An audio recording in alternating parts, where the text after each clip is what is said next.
They say the oldest stories are not written in books, but carved in stone. Stones that have stood for thousands of years, where people still walk, still pray, and still whisper. Before skyscrapers, before palaces, before even some of the world's first cities, India's sacred temples rose from rock and earth, holding memories far older than any kingdom. What if I told you some temples in India are not only older than the Middle Ages, but have been alive with rituals, music, and fire for over 2,000 years without pause? To all our returning listeners, welcome back to Mildly Boring History, where we travel through time at a slower pace. And to our newest members, you've joined a community that enjoys history not for the battles or the kings, but for the quiet details, the patient stones, and the whispers of the past. If you're listening for the first time, consider subscribing, not to follow me, but to follow history itself. Because every week, we uncover places and stories that remind us the world is older, slower, and far more fascinating than it first seems. India is often described as the land of 1,000 gods, but it might be more accurate to call it the land of 1,000 temples. From the icy foothills of the Himalayas to the warm coasts where the Indian Ocean touches the land, temples have risen, endured, and remained alive. Some are carved into caves, hidden away in hillsides. Others stand tall, with towers of stone that seem to pierce the sky. A few are weathered ruins, their walls broken, their stories silent. But many are still vibrant, alive with chants, bells, and lamps lit at dawn and dusk. What makes India so deeply connected to temples is not simply religion, but continuity. Civilizations rise and fall, yet in India the thread of sacred space has been unbroken for thousands of years. While palaces crumble and dynasties vanish, temples, even if rebuilt again and again, remain tied to the same ground, the same stones, the same rituals. Some temples in India have been places of daily worship for more than 2 millennia, outlasting empires, foreign invasions, and dramatic changes in society. To understand why India is called the land of timeless temples, we need to first step into its geography. India is vast, but more importantly, it is diverse. Mountains, deserts, fertile plains, tropical coasts, and dense forests. All of these environments offered people different ways of life. And in each place, people built shrines. At first, these were not grand temples. They were simple markers. A tree that seemed special, a stone that looked unusual, a hill that felt powerful. Over time, these shrines became centers of gathering, and slowly, they turned into temples. The earliest temples were not always stone. Many would have been wooden structures or open-air sanctuaries, built with materials that have long since vanished. What survives from early centuries BCE are the rock-cut cave temples. Carved into living hillsides, these caves were shaped by hand, chisel after chisel, in darkness lit only by oil lamps. They remind us that the Indian idea of the sacred has always been about permanence. Not the permanence of one building, but the permanence of devotion. A temple could be made of mud or wood, but the act of returning to it, generation after generation, gave it its power. Another reason India is called the land of temples is that these spaces were never only about worship. They were schools, markets, theaters, and meeting grounds. In villages, the temple courtyard was the center of community life. In cities, massive temples were magnets for trade and art. Sculptors, musicians, and dancers all found their place in the temple. In this way, the temple was both sacred and social, a place where heaven and earth overlapped. There is also the astonishing variety of temples in India. In the north, temples are marked by tall shikaras, towers that rise like mountains above the sanctum. In the south, temples often sprawl like small cities, with gopurams, or gateways, covered in countless sculptures. In the east, the great Sun Temple of Konark takes the shape of a cosmic chariot, with wheels and horses carved from stone. In the west, cave temples like Ellora and Ajanta become entire mountains hollowed into cathedrals of stone. Each region developed its own language of architecture, and yet all shared the same purpose: to create a space where the human and the divine could meet. To call India the land of timeless temples is also to recognize their endurance. Many of the temples you see today are standing on foundations much older than the stones themselves. A temple destroyed by time or invasion was often rebuilt on the same spot, sometimes with the very same stones. In places like Varanasi, the city said to be eternal, temples have been built, raised, and rebuilt countless times. Yet the site never loses its sanctity. The people simply return, carrying the flame of memory with them. Temples in India are also timeless because they are still alive. Unlike many ancient monuments of the world, which are visited as museums, Indian temples are not frozen in the past. They continue to evolve, breathe, and serve. A visitor to a temple today does not only see history, they step into a living stream where rituals that began centuries ago are still performed. The bell you hear, the lamp you see, the chant that echoes, all of these might be modern, but they are also echoes of countless generations before. Even in their silence, temples speak. A ruined temple, with broken pillars and weeds, carries the same timeless presence. It whispers of the people who once gathered there, the festivals once celebrated, the hands that once carved each detail into stone. These silent ruins remind us that time passes, but devotion leaves its mark, etched into the landscape itself. India is the land of timeless temples because they are more than structures.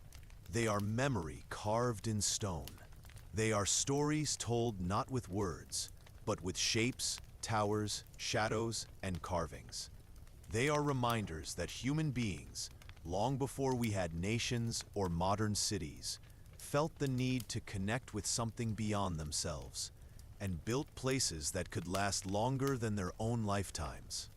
As you picture these temples, some small and humble, others immense and intricate, imagine not just the architecture, but the continuity. Imagine the countless footsteps that have worn smooth the stone floors. Imagine the lamps lit at dusk, one flame after another, day after day, year after year, century after century. That unbroken chain is what makes these temples timeless. And so, when India is called the land of timeless temples, it is not an exaggeration. It is a recognition of something rare in human history. Spaces where the past has never stopped, where tradition has never broken, and where stones still whisper the same stories they did thousands of years ago. But where did this tradition begin? What was the very first temple in India? To answer that, we must step back more than 2,000 years into the cool, shadowed interiors of India's ancient rock-cut caves.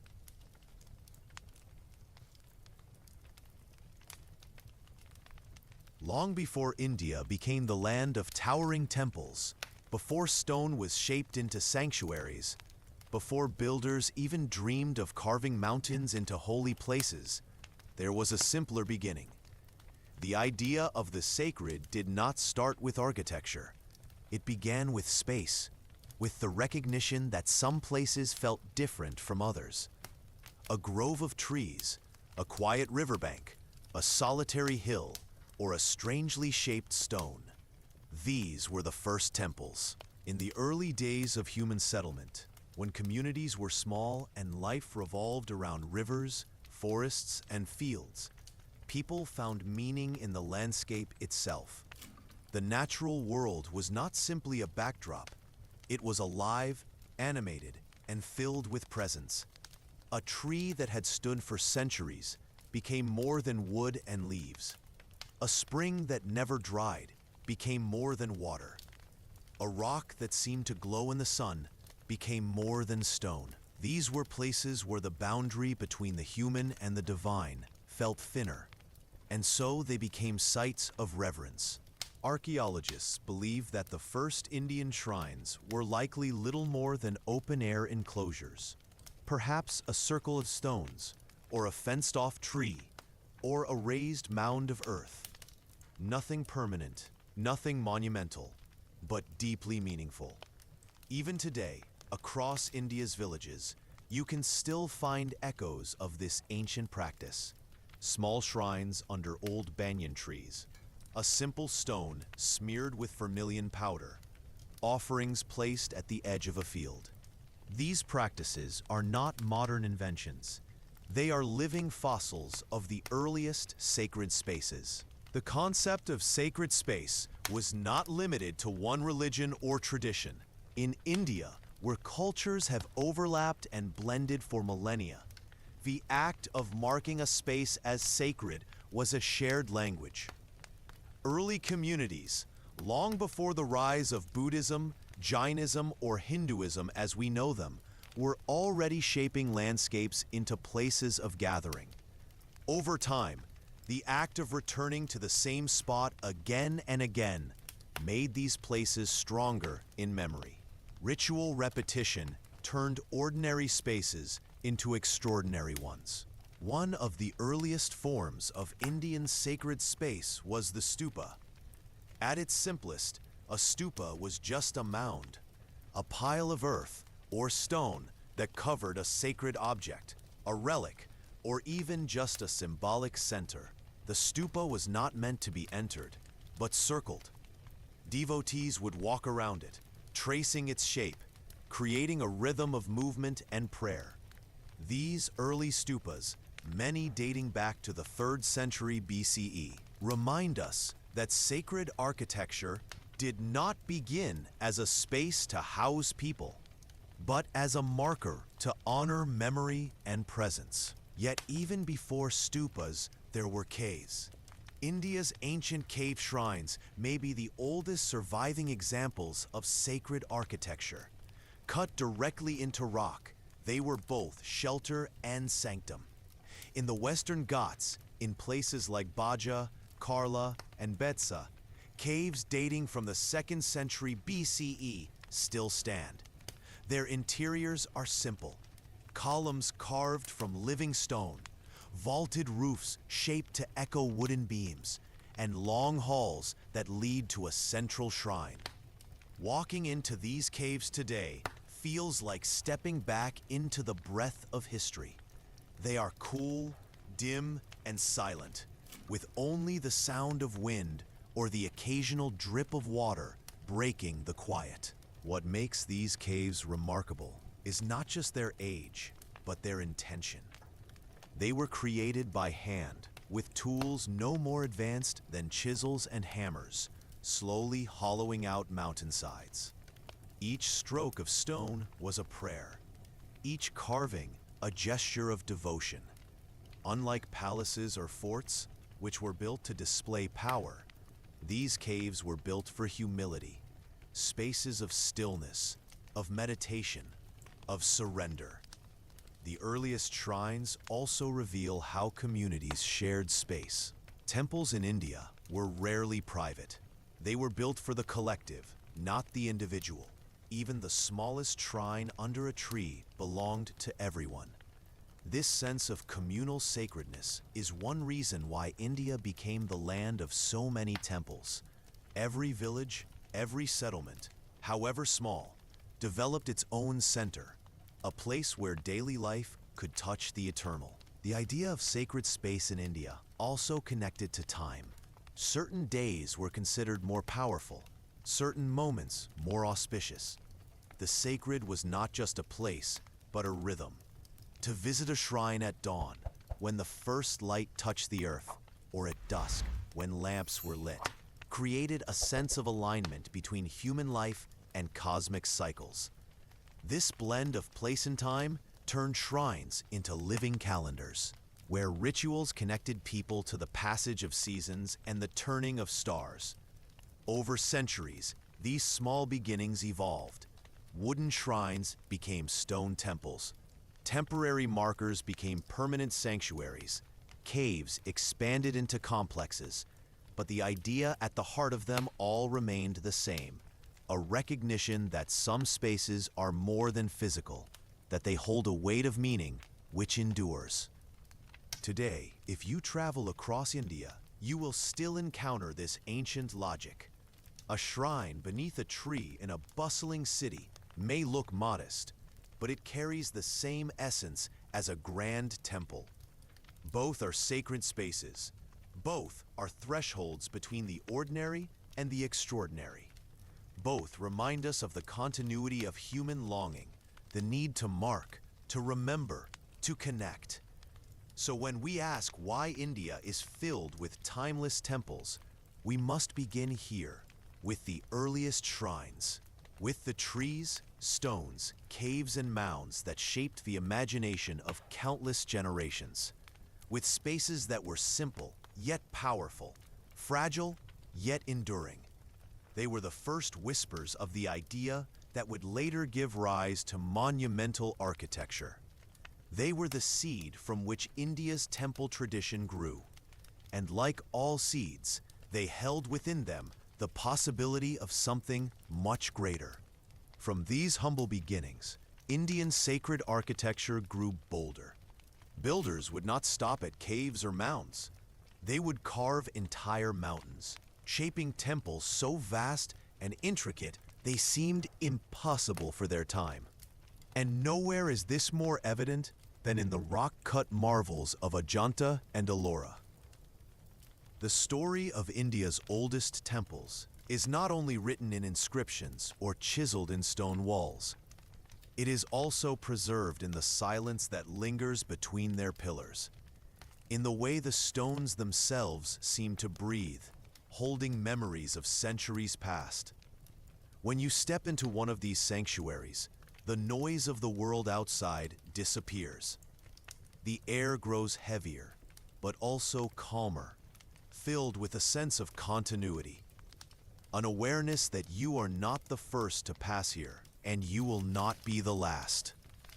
The earliest temples of India were not towering monuments with high spires, nor were they intricate with thousands of sculptures like those of Khajuraho or Madurai that came centuries later. They began simply. In the 3rd and 4th centuries BCE, when Mauryan kings still ruled, the first sacred spaces were nothing more than rock-cut sanctuaries carved into cliffsides. Places like the Barabar caves in Bihar, patronized by Ashoka, became the prototypes. They were smooth, echoing halls, hollowed out of living rock with an almost surreal precision. When you spoke inside, the sound bounced back endlessly, as if the very mountain was whispering your words back to you. Imagine a monk of that age, his head shaved, his robe simple, his bowl empty after alms. He walks barefoot to the mouth of such a cave temple, pausing at the threshold. For him, this was not simply a structure. It was the meeting of the human and the divine. The entrance symbolized a passage between two worlds, the one of impermanence outside and the one of eternal truth within. When he stepped across, silence became the language of prayer. Over time, these spaces evolved. By the Gupta period, around the 4th to 6th centuries CE, architects began to experiment with freestanding temples. No longer content with caves and hollowed stones, they began building shrines that reached upward. The Gupta temples at Deoghar and Sanchi show this early vision. They were modest, often a single cell with a small tower above, called a shikara.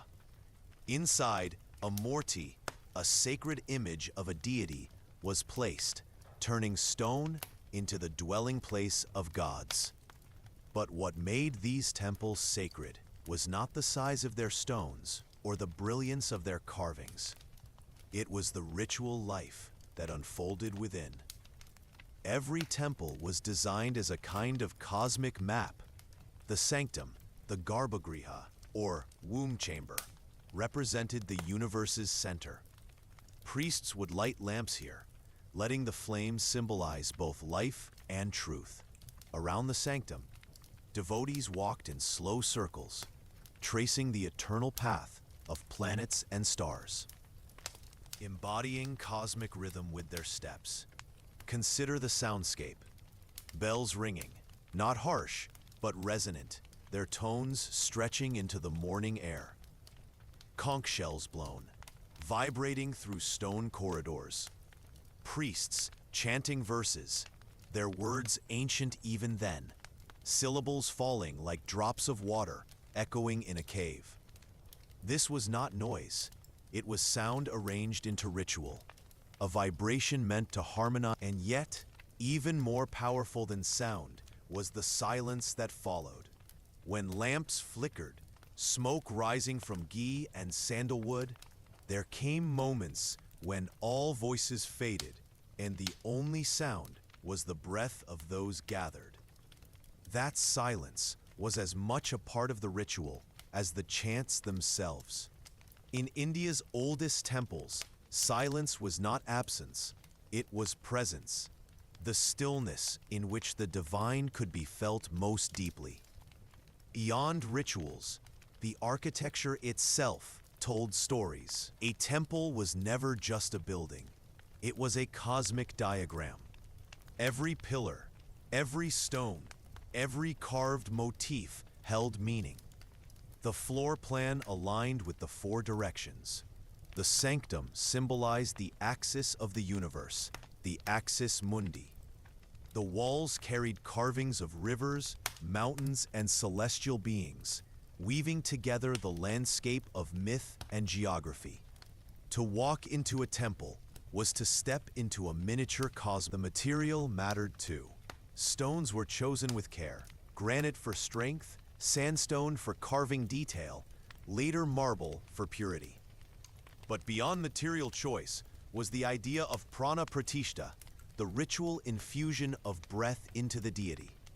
A stone idol, once sculpted, was lifeless until a priest conducted this rite, summoning divine presence into it. At that moment, the idol ceased being stone. It became a god, alive, responsive, capable of listening to prayers. For villagers, farmers, merchants, and kings alike, this transformation was not symbolic, it was real. Think of the daily rhythm. At dawn, doors of the sanctum were opened, and the deity was awakened with prayers and music. Food offerings were brought: fruits, rice, milk, sweets. At midday, more rituals, more chants, a second offering. By night, the deity was put to rest, just as one would put a beloved child to bed. In this cycle, the god was not distant. The god was family, alive within the stone temple, sharing human rhythms of waking, eating, and sleeping. Over centuries, these practices deepened, spreading from small village shrines to massive temple complexes. But in their earliest form, temples were intimate, carved with devotion more than grandeur. The stones still carry that intimacy.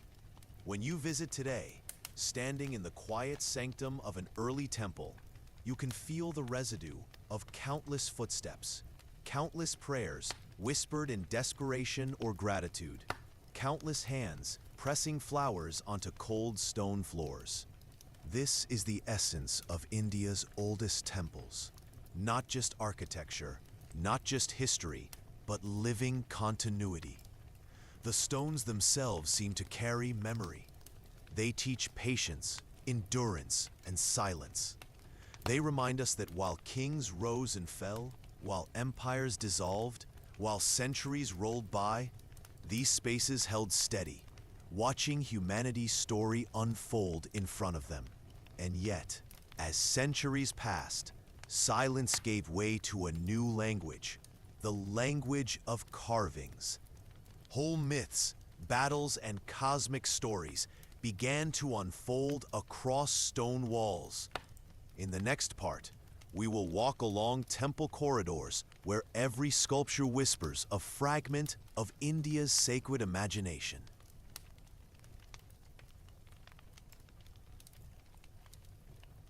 The story of India's temples does not remain confined to caves or inland hills. By the 7th century CE, architecture had begun to reach outwards toward open skies, rivers, and even the sea itself. Along the Coromandel coast of southern India, the waves of the Bay of Bengal lapped gently against rocky shores. And there, under the sun and wind, the Pallava kings began to build something entirely new, the shore temples of Mahabalipuram. Imagine the scene. The morning sun rises over the eastern horizon, spilling golden light across the waves. Fishermen prepare their nets, children run along sandy paths, and in the distance, jagged rocks rise from the shore. On one of these rocks, artisans have begun to carve stone into the shape of a temple. Unlike caves, these temples are not hollowed from mountainsides.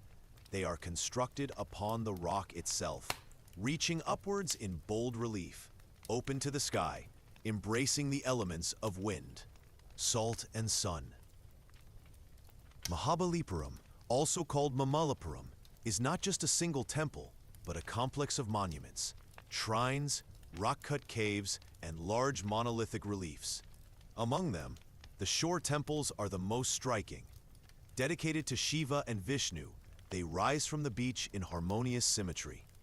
One temple, Shikara, the tower above the sanctum, catches the morning light and glows like gold, despite being carved from the same gray granite as the rocks surrounding it. From afar, the temple looks almost weightless, perched delicately on the edge of the land.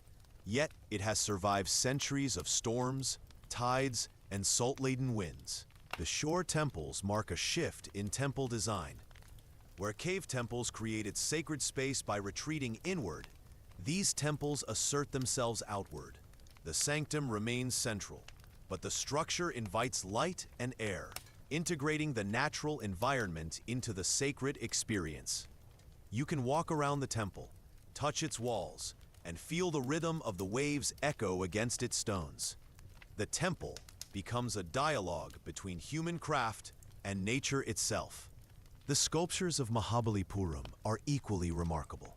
Carvings cover almost every surface. Deities, attendants, celestial beings, and mythological creatures appear in dynamic poses, frozen in stone for eternity. Each figure tells a story, whether it is the mighty Nandi bull, faithful mount of Shiva, or Vishnu reclining upon the cosmic serpent Ananta. Here, mythology is not confined to text or recitation. It is made visible, tactile, and immediate. One can imagine devotees gazing upon these carvings and seeing both the gods and the stories unfold around them. The shore temples were also designed for communal experience. Festivals, rituals, and daily worship were conducted openly under the sun. Unlike caves, which required quiet meditation, these temples were meant for participation, for music, dance, offerings, and public reverence. People came from surrounding villages, carrying water from the river or fish from the sea, bringing food and flowers, joining in a ritual that connected land, sea, and sky. Every temple became a node of cultural life, where art, devotion, and community intersected. Consider the challenge of building in such an environment. Salt air erodes stone. Monsoon rains batter the coast. Yet the shore temples have endured for over 13 centuries. Their survival is a testament to both the skill of the Pallava architects and the enduring spiritual significance of the site. Every carved pillar, every relief, every tower is not just a feat of engineering, but a marker of devotion. Devotion that has weathered time, wind, and water. Mahabalipuram's temples also reveal a philosophy embedded in Indian temple construction. The temple as a microcosm. Each temple reflects the universe in miniature. The central sanctum represents the axis of the cosmos. Towers mirror the mountains. Carvings tell the stories of gods, who are both cosmic rulers and intimate participants in human life. Even the shoreline itself becomes part of the sacred geography, linking water, earth, and stone in a continuous experience of space. Walking along the shore temples today, one feels both the passage of centuries and the constancy of ritual. Waves crash against the rocks, seagulls cry overhead, and yet the temple stands, holding memory. Pilgrims light lamps, tourists take careful steps, and artisans occasionally restore faded carvings. The rhythm of human life continues, entwined with the timeless stones. The shore temples also serve as a bridge between eras. They connect the rock-cut caves of inland India with the freestanding stone temples that would dominate the later Chola period. They embody the experimentation and daring of early temple architecture, combining art, engineering, and devotion in ways that resonate even today. They show that sacred space in India is not static. It adapts, grows, and interacts with the surrounding world, whether a forest, a hill, or the ocean itself. For those who walk here at sunrise or sunset, there is a quiet lesson. A temple is more than its walls or sculptures. It is a rhythm, a continuity, a conversation between people and the divine. The shore temples whisper of the countless hands that shaped each stone, the voices that chanted in devotion, the feet that walked the path of ritual. And they remind us that the land of temples is not only in memory or text, but in every stone, every wave, every ray of light that touches their surface. From the waves of Mahabalipuram, temple architecture moved inland and upward, reaching astonishing heights with the creation of the Kailasa Temple at Ellora, a mountain carved into a temple, a feat of devotion and engineering that still leaves the world in awe.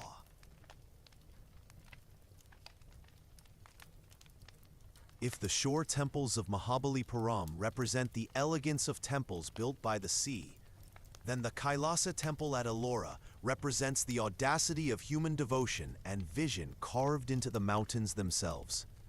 Here, we move from light and air to stone and shadow, from the rhythm of waves to the echo of chisels striking rock, from small-scale sanctuaries to a temple that rivals the mountain it springs from. The Kailasa Temple, dedicated to Lord Shiva, was constructed in the 8th century CE under the reign of the Rashtrakuta king Krishna I. Unlike most temples that rise above the ground, Kailasa was carved downward. Builders began at the top of a cliff and removed stone from above, hollowing out the mountain until a full-scale freestanding temple emerged from the rock itself. Estimates suggest that more than 200,000 tons of stone were excavated. Every chisel strike, every removal of granite required precision, patience, and foresight. Unlike constructing from the ground up, a single mistake could compromise the entire temple. Yet, the artisans succeeded, creating a work so seamless that it appears both sculpted and natural, as if the mountain itself had chosen to reveal its sacred heart. Walking into the Kailasa Temple is like stepping into a city carved from stone. The temple is immense. A central sanctum rises toward the sky, surrounded by pillared halls, courtyards, and smaller shrines. The walls are alive with sculptures, telling stories from the Ramayana, Mahabharata, and Shiva's own legends. Gods, goddesses, animals, demons, and celestial beings occupy every surface. Unlike paintings that fade with time, these carvings are permanent. They speak in reliefs and shadows, capturing motion, emotion, and narrative in ways that words alone cannot. One of the most remarkable aspects of Kailasa is its scale. The temple is not just large, it is monumental in every sense. The central hall is massive, yet proportioned with care. The pillars are intricately carved, their capitals adorned with motifs of lotus, elephants, and mythical creatures. The main shrine houses a colossal Shiva Linga, the symbol of Shiva's presence, flanked by attendants carved in lifelike detail. Walking through the temple, one experiences both intimacy and grandeur, a human connection to divinity amidst overwhelming scale. The Kailasa Temple is also a testament to collaboration. Thousands of artisans, sculptors, and laborers worked over decades to complete the temple. There were no drawings or plans as we know them today. Knowledge was transmitted orally for apprenticeship and hands-on practice. Generations of craftsmen worked in unison, chisel by chisel, guided by vision, tradition, and devotion. The temple is a reminder that monumental architecture is not the product of a single mind, but the collective dedication of many, aligned with a shared spiritual purpose. The symbolism of Kailasa is profound. Every element of the temple reflects cosmic principles. The central sanctum represents Mount Kailash, Shiva's mythic abode. The pillars and courtyards echo the rhythm of the cosmos. Sculptures depict divine drama and moral allegory, reminding devotees of both the ephemeral and eternal aspects of life. To step inside is to enter a universe carefully encoded in stone, where the physical, spiritual, and social worlds converge. Kailasa also represents a daring of imagination. By carving downward into solid rock, builders defied gravity and time. Unlike freestanding stone temples, which could be reconstructed or replaced, a rock-cut temple becomes part of the mountain itself. It is anchored to eternity, impervious to storms and invasions, as if nature and devotion collaborated to create permanence. Even centuries later, the temple stands resilient, a monument to human audacity and divine inspiration. Beyond architecture, Kailasa embodies ritual continuity. For centuries, priests performed daily worship, lighting lamps, offering flowers and food, and chanting sacred hymns. Pilgrims from far and wide visited the temple, walking the carved corridors, tracing the reliefs, and participating in festivals that celebrated the rhythms of the cosmos. Each act of devotion added layers of memory and sanctity to the stone, weaving human experience into the permanence of rock. Kailasa also teaches us something about scale and perception. In its shadow, visitors are humbled. A single pillar may rise higher than a small building. A carved elephant seems to move in stone. Yet, within this grandeur, there is attention to detail. Every figure, every carving, every motif is deliberate, meant to be experienced up close and from afar. This duality, the monumental and the intimate, defines Indian temple architecture at its peak. The temple also stands as a bridge between eras, from the simple shrines beneath trees to the cave sanctuaries of Ajanta and Ellora, to the shore temples of Mahabalipuram. Kailasa represents the culmination of centuries of experimentation. Here, devotion meets engineering, Art meets architecture, and imagination meets stone. It is not merely a place of worship, but a living record of the human desire to touch eternity. Finally, Kailasa reminds us of patience and perseverance. The temple was not built in a day, nor in a decade. It was the work of many lifetimes, each generation adding to the vision of the last. It embodies a rhythm that the modern world rarely experiences, slow, deliberate, and attentive to every detail, every strike of the chisel, every prayer whispered into stone.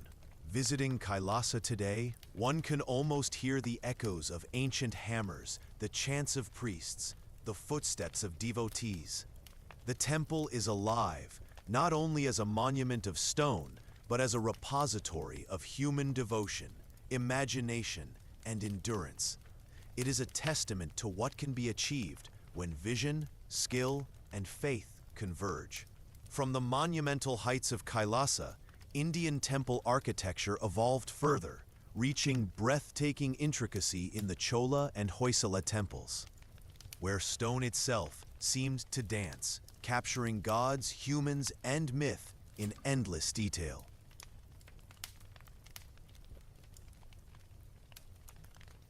After the audacious scale of the Kailasa temple at Ellora, temple architecture in India continued to evolve, reaching new heights of intricacy and elegance. In the southern regions, particularly in Tamil Nadu and Karnataka, the Chola and Hoysala dynasties ushered in a period of artistic brilliance, where temples were no longer just monumental. They became living canvases of movement, devotion, and storytelling carved in stone. The Chola dynasty, which ruled from roughly the 9th to the 13th century CE, created temples that were enormous, yet harmoniously proportioned. Among the most famous is the Brihadiswar temple at Thanjavur. It rises like a mountain of granite, crowned by a massive shikhara, a tower that soars toward the sky. Unlike earlier structures, Chola temples emphasized verticality and symmetry, creating a sense of order and grandeur that reflected cosmic harmony. Step inside, and the artistry becomes palpable. Every pillar, every wall, every sculpted niche is filled with figures, gods and goddesses, dancers and musicians, sages and mythical creatures. The stone seems to pulse with life.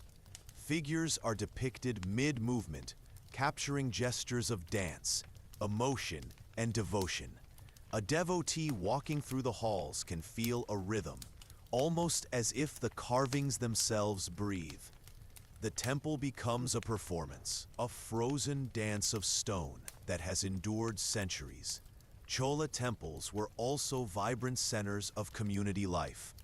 Rituals were performed daily, festivals brought thousands of devotees, and the temple served as a hub for education, arts, and culture.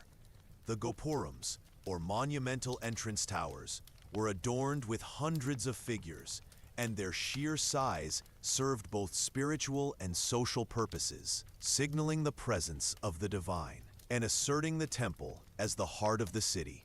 In Karnataka, the Hoysala dynasty, which flourished between the 11th and 14th century CE, took temple artistry to new levels of intricacy. Unlike the massive verticality of Chola temples, Hoysala temples emphasized complexity in detail and plan. They often used star-shaped platforms, multiple shrines, and interwoven corridors, creating a labyrinthine yet harmonious structure. Every wall, ceiling, and column is a tapestry of sculptures. Gods, humans, animals, flora, and celestial beings blend seamlessly, each carving telling a story, each relief celebrating both mythology and everyday life. The Hoysala approach to temple design demonstrates a fascination with motion and texture. Look closely, and you notice how garments appear to ripple in the wind, how elephants and horses seem to march forward, how dancers frozen in stone still suggest rhythm. Even the smallest carvings, no larger than a hand, hold astonishing detail. Fingers, expressions, jewelry, and hair meticulously rendered. Walking through a Hoysala temple is akin to stepping into a living storybook, where every angle reveals a new tale. The combination of Chola and Hoysala artistry shows a remarkable evolution in Indian sacred architecture. From the simple caves and early shrines, to the bold shore temples, to the audacious Kailasa, we now see both scale and detail converging.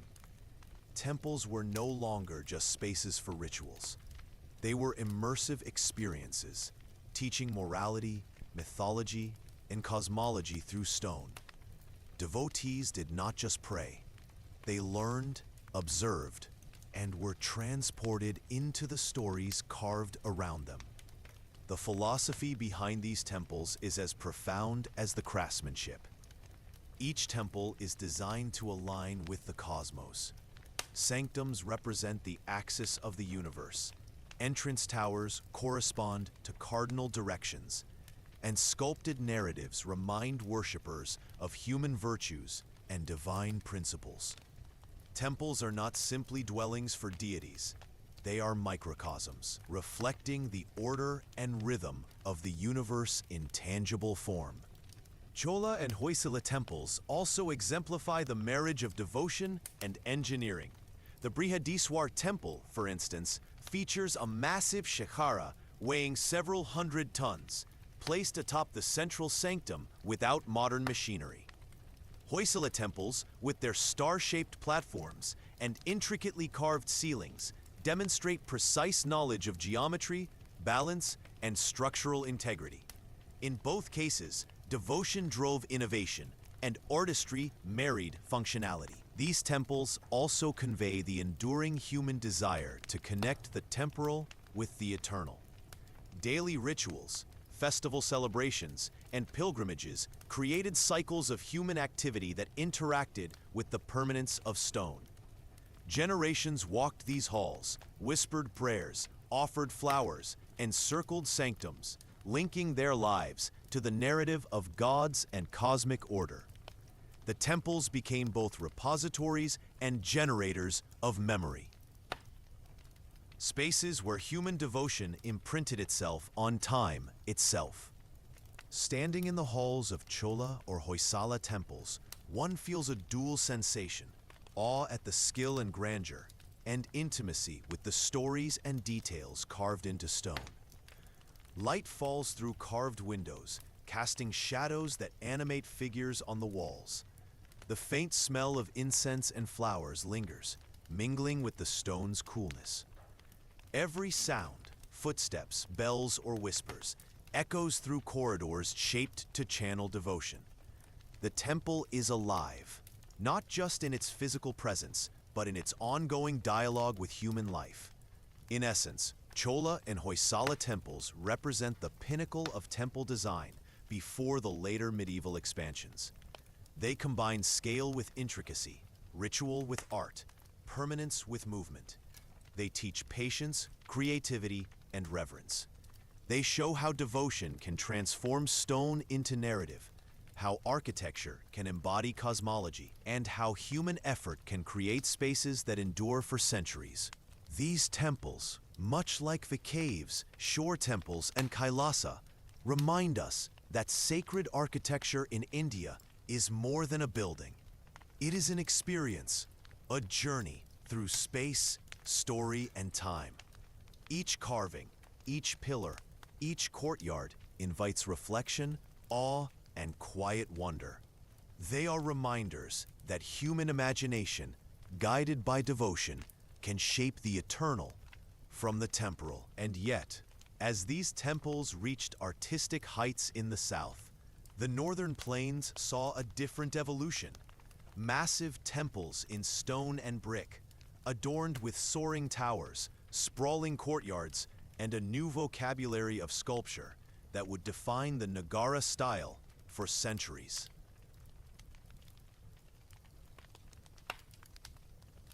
While the southern kingdoms of India celebrated temple architecture with intricate carvings, star-shaped platforms, and rock-cut grandeur, the northern plains of India followed a different architectural rhythm. Here in the fertile valleys of the Ganges, Yamuna, and their tributaries, temples began to rise in stone and brick, reaching skyward in bold, vertical expressions of devotion. This is the story of the Nagara style, a northern architectural tradition that defined the sacred skyline for centuries. The Nagara style began to crystallize around the 6th century CE, influenced by earlier Gupta and post-Gupta constructions. Unlike the southern Dravidian temples, which emphasized horizontal complexity and sprawling courtyards, Nagara temples focused on verticality. The central sanctum, or Garbhagriha, was often crowned with a beehive-shaped tower called a shikara, a graceful cone of stone that rises above the temple, marking it as both a spiritual and visual focal point of the surrounding landscape. The elegance of the Nagara style lies in its simplicity combined with rhythmic ornamentation.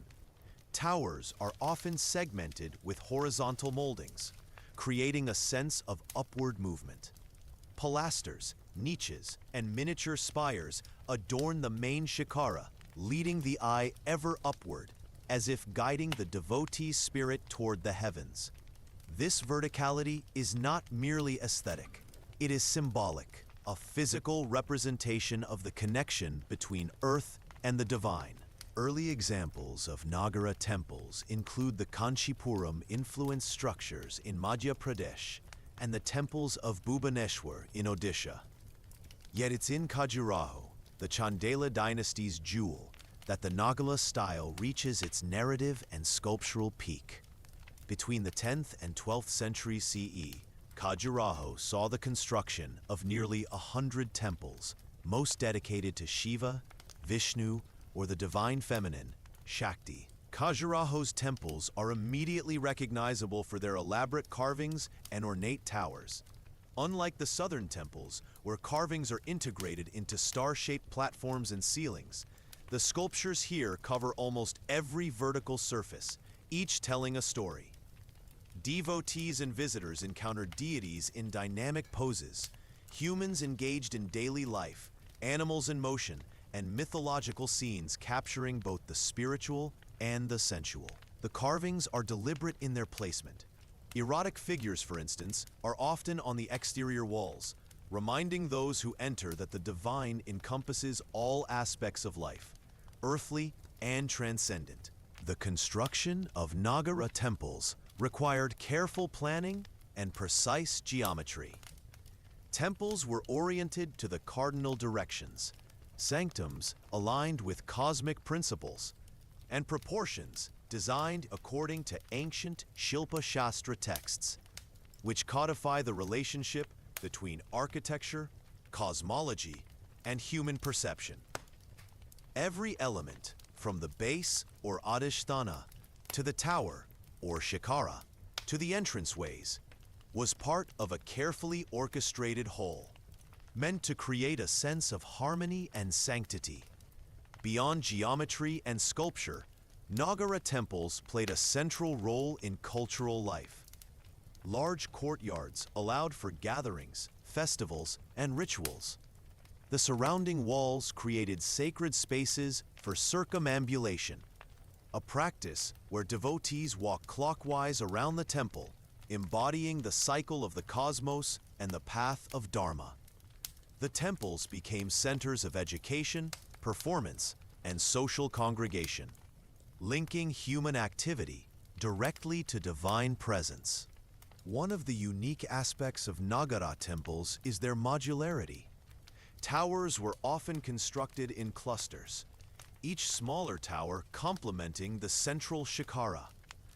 This layering effect creates a visual rhythm, suggesting multiple realms: earthly, intermediate, and celestial. Walking among these towers, one can sense the hierarchy of existence reflected in stone, from human scale to cosmic reach. The northern plains also introduced innovations in materials. While southern temples frequently relied on granite, Nagara temples used sandstone, limestone, or brick covered in stucco. These materials allowed for finer detail in carvings and easier construction of tall towers. Craftsmen exploited the properties of these stones to achieve delicate reliefs, thin pilasters, and intricate cornices, producing a sense of lightness despite the massive size of the temples. Khajuraho and other northern temples are notable not only for their art, but also for their spatial experience. The central sanctum is enclosed, creating a dark, intimate space for meditation and worship.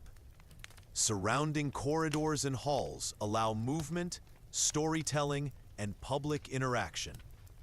The contrast between the dark sanctum and the luminous, intricately carved exteriors emphasizes the journey from the mundane to the divine, a pilgrimage in stone and shadow. Even centuries later, the Nagara temples continue to awe.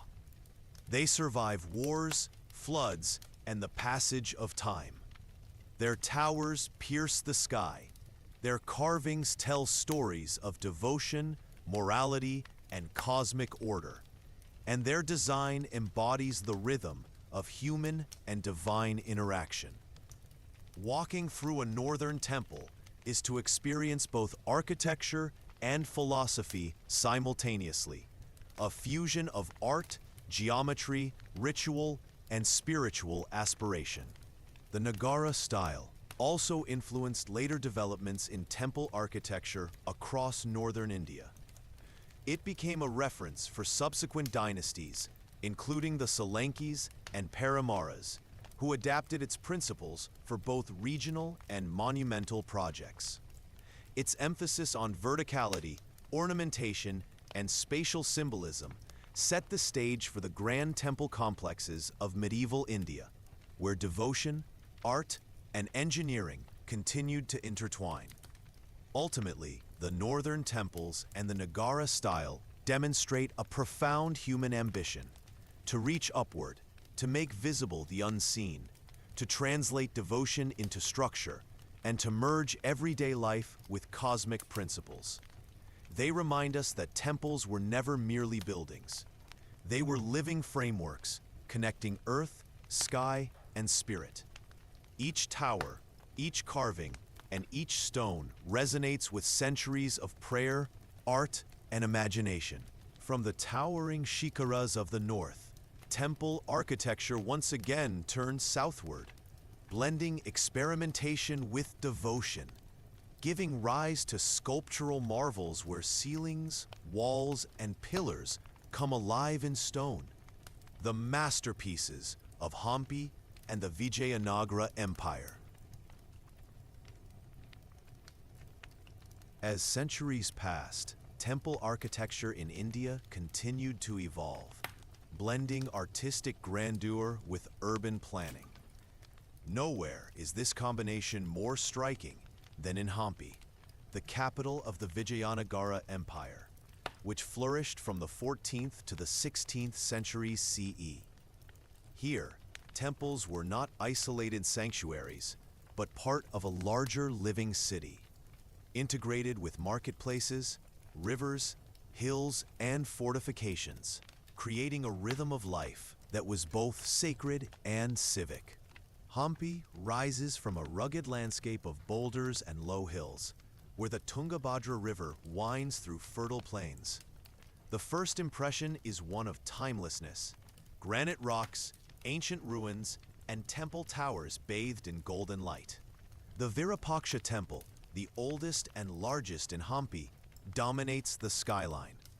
Dedicated to Lord Shiva, its Gopuram, or entrance tower, rises majestically, visible from miles away. Yet, the temple is more than a monument. It is a living center of worship, ceremony, and community. Pilgrims still arrive daily, carrying flowers and lamps, retracing rituals established centuries ago. Walking through Hampi, one notices the interplay between architecture and environment. Temples are not merely structures. They respond to the land itself. Steps are carved to follow natural slopes. Courtyards are open to sunlight, and pillared halls are positioned to catch breezes from the river. Even the stone itself, warm golden granite, seems chosen to harmonize with the surrounding hills. The Vijayanagara architects understood that a temple's presence should not dominate the land, but converse with it, creating a dialogue between human creation and natural beauty. The artistry of Hampi's temples is remarkable. Pillars are adorned with intricately carved figures, dancers frozen in mid-movement, musicians playing ancient instruments, deities poised in divine drama.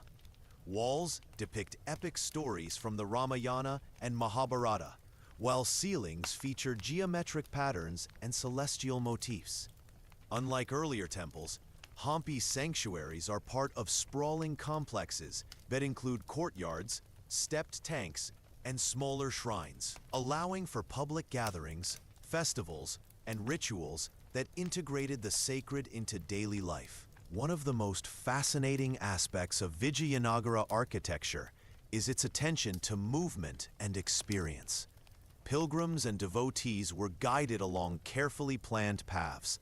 A procession might start at the Gopuram, lead through pillared halls, past sacred tanks and sculptures, and finally arrive at the sanctum.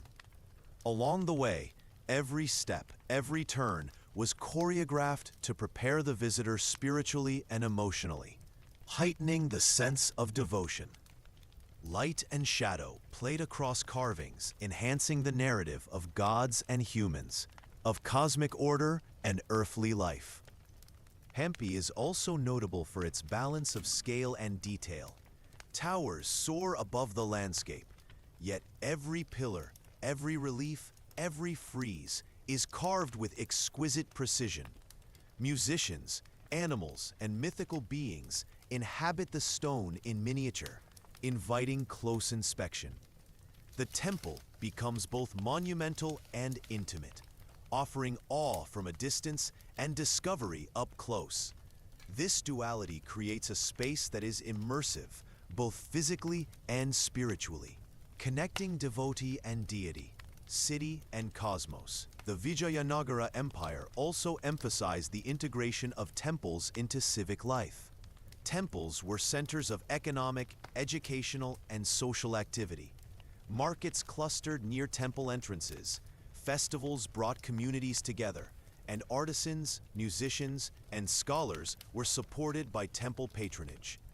This created a rhythm of life where devotion was inseparable from daily experience, and architecture served both spiritual and social purposes.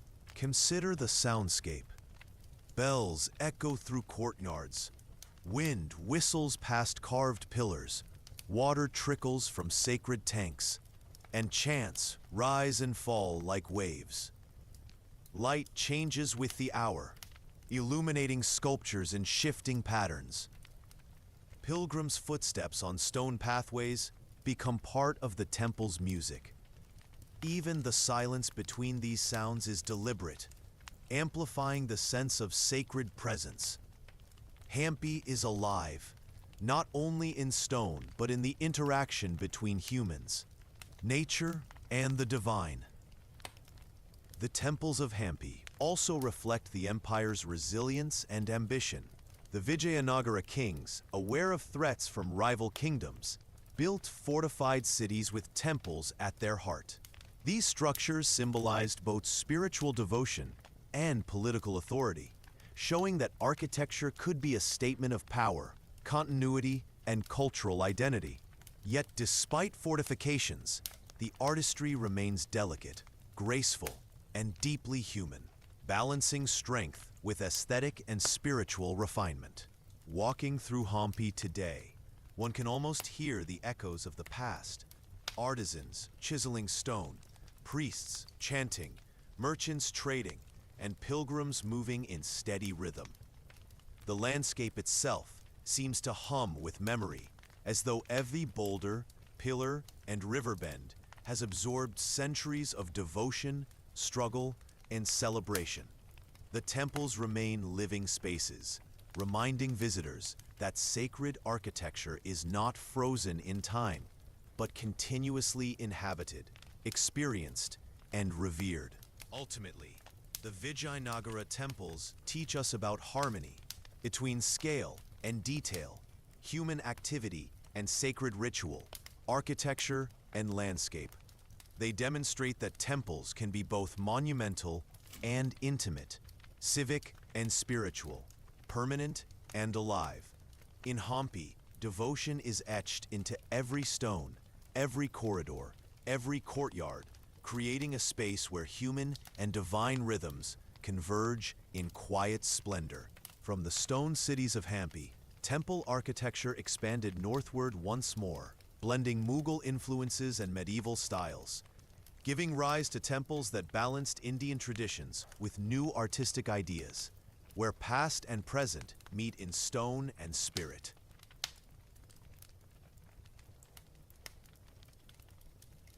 By the late medieval period, roughly from the 13th to the 16th centuries CE, India's temple architecture had reached a remarkable point of convergence. The lessons of ancient rock-cut caves, the audacity of Kailasa, the elegance of Chola and Hoysala temples, and the urban integration seen in Hampi were now blended with regional innovations, local materials, and even foreign influences. Across northern and southern India, artisans and kings were experimenting, synthesizing tradition with innovation, creating temples that were both familiar and strikingly new. This period witnessed temples that balanced monumental scale with meticulous detail, open courtyards with intricate interiors, and spiritual symbolism with urban functionality. The Pallava and Chola influences remained in the south, while Nagara and regional variations flourished in the north. What changed was the combination. Artisans were now consciously blending styles, producing temples that were unique to their region, yet reflective of India's long architectural lineage. In northern India, for example, temples continued to adopt the vertical shikara towers of the Nagara style, but added expanded mandapas, pillared halls, that served both religious and social purposes. Courtyards became larger, allowing for festivals, performances, and community gatherings. Sculptural decoration expanded in scale and diversity, incorporating both classical mythological figures and depictions of daily life, royal patrons, and local folklore.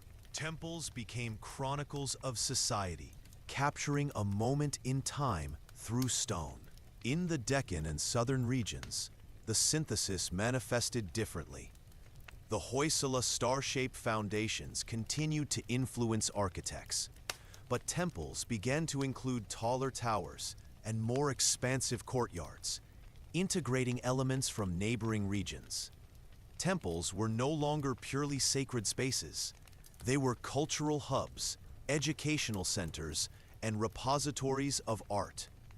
Ceilings, walls, and pillars teemed with carvings of gods, celestial beings, dancers, musicians, and animals. Each relief was designed to engage the viewer, guiding their eyes along rhythms of stone that narrate myth, devotion, and cosmology simultaneously. Consider the Rajagopala Swami Temple in Tamil Nadu, for instance. Its massive gopurams, towering over city streets, serve as landmarks visible from afar, while interior halls invite intimate worship. Walls are carved with scenes from the epics, celestial beings, and local legends. The temple's design encourages movement. A pilgrim enters through a monumental gate, progresses through pillared halls, walks along carved corridors, and reaches the sanctum, experiencing devotion as a physical journey. Every element, from the height of the shikara to the curve of a pillar, is deliberate. In Odisha, the medieval period saw the continued evolution of the Kalinga style. Temples here are distinguished by their soaring curvilinear towers and intricate carvings covering almost every surface. Unlike southern temples with broad courtyards, Kalinga temples are vertically emphasized, drawing the eyes upward toward the heavens. Yet, interiors are intimate, with sanctums often small and enclosed, creating contrast between public and private, earthly and divine. Sculptures depict gods, humans, animals, and intricate floral patterns, each telling stories that are simultaneously instructive, celebratory, and devotional. One of the remarkable achievements of this period is how temples integrated previous innovations into a coherent design language. The emphasis on movement, rhythm, and narrative from Hoysala temples, the vertical symbolism from Nagara towers, the civic and ritual integration of Hampi, and the audacious engineering of Kailasa. All these threads were woven into a single fabric. Artisans did not abandon tradition. They expanded upon it, adapting to new materials, techniques, and technologies, and regional tastes. The result is a rich tapestry of temple architecture, where each temple feels alive, responding to its environment, its devotees, and its spiritual purpose. Materials continued to play an essential role. Granite remained preferred in the south, sandstone and limestone in the north, and brick with stucco in certain regions. Craftsmen exploited these materials' properties to achieve greater detail, stability, and longevity.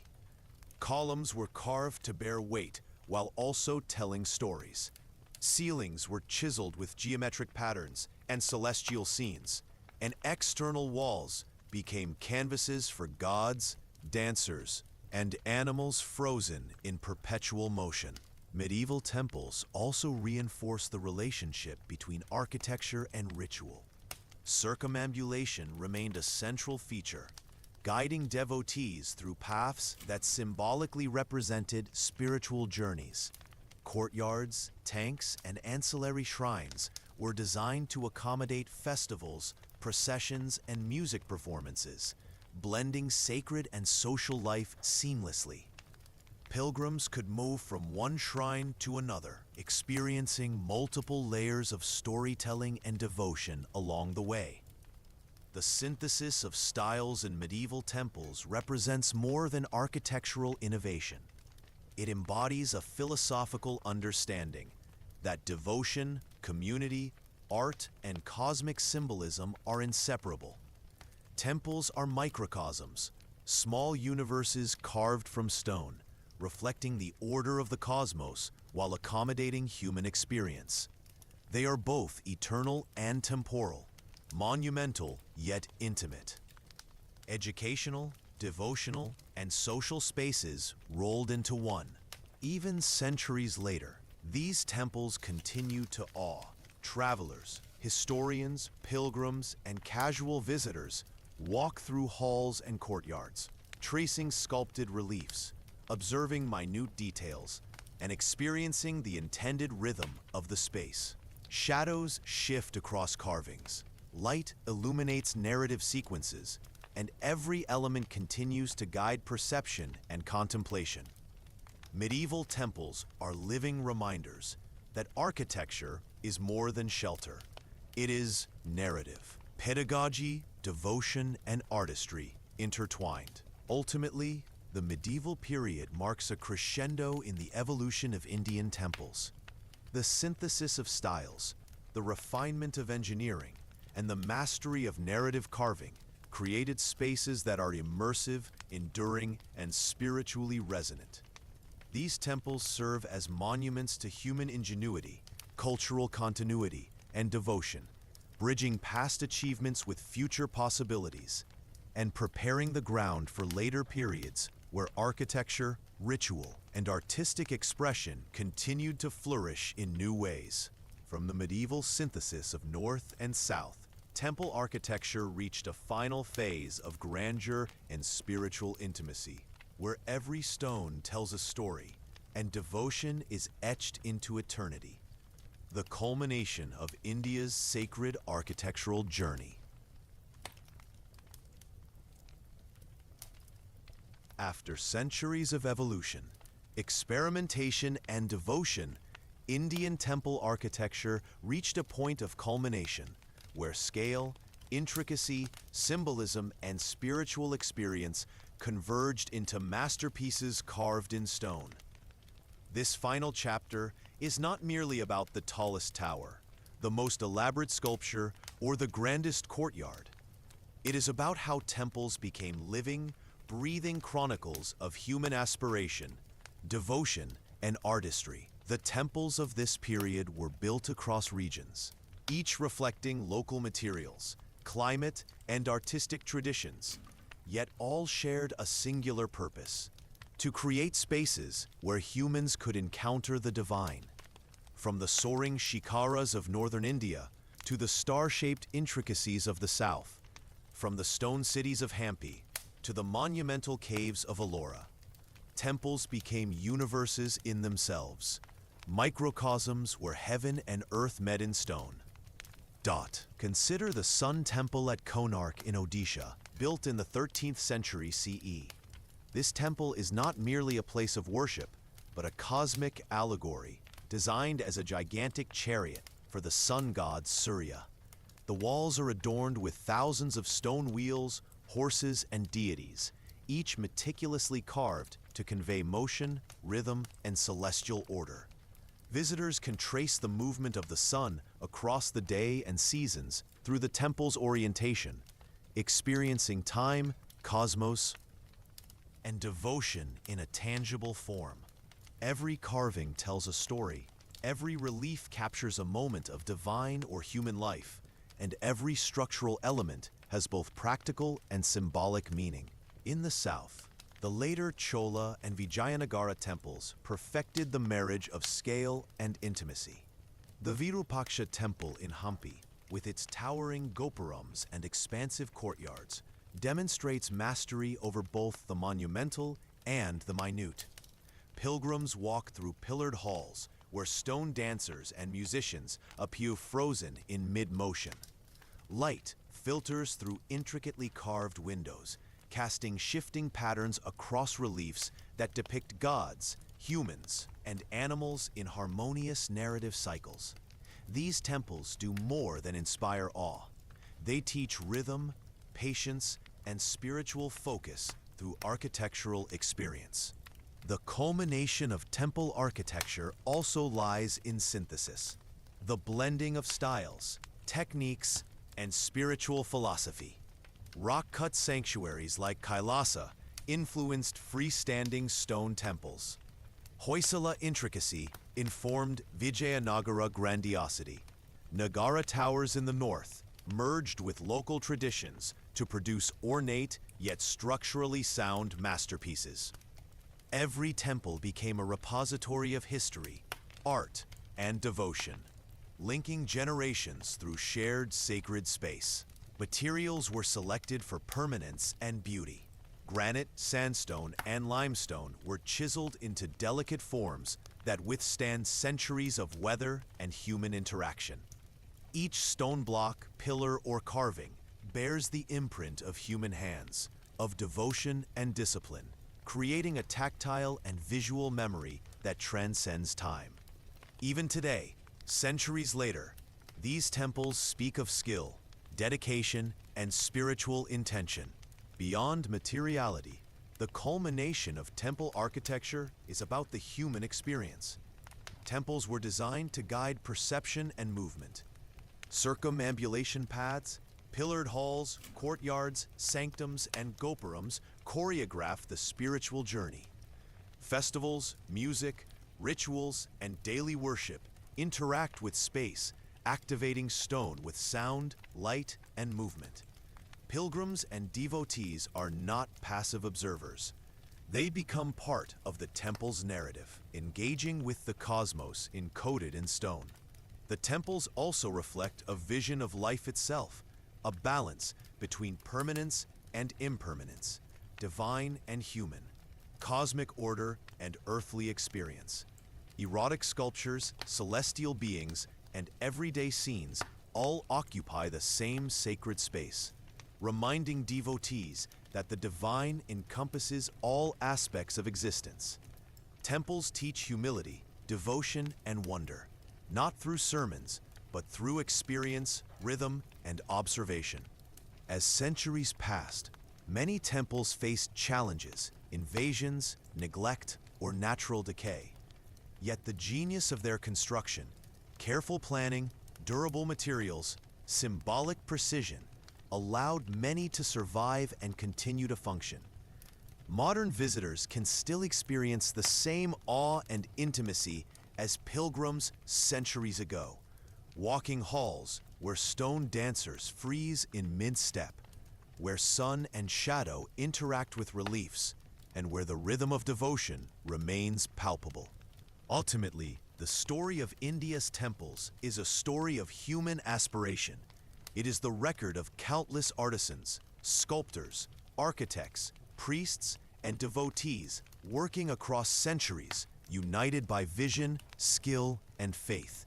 Each temple is a microcosm, a universe carved in stone, celebrating the divine, teaching morality, capturing mythology, and providing spaces for community and reflection. The culmination of temple architecture reminds us that art and devotion are inseparable, that human effort can create enduring beauty, and that sacred spaces are living experiences, not merely monuments. From the earliest cave sanctuaries to the monumental rock-cut Kailasa, from Chola and Hoysala intricacies to the northern Shikaras and the stone cities of Hampi, temples of India stand as eternal witnesses to human creativity, faith, and resilience. In the quiet of a temple courtyard, listening to wind rustle through stone corridors, or watching the sun cast its last light on sculpted reliefs, one realizes that these structures are more than architecture. They are stories, prayers, and living memories etched into eternity. They are lessons in patience, devotion, artistry, and harmony.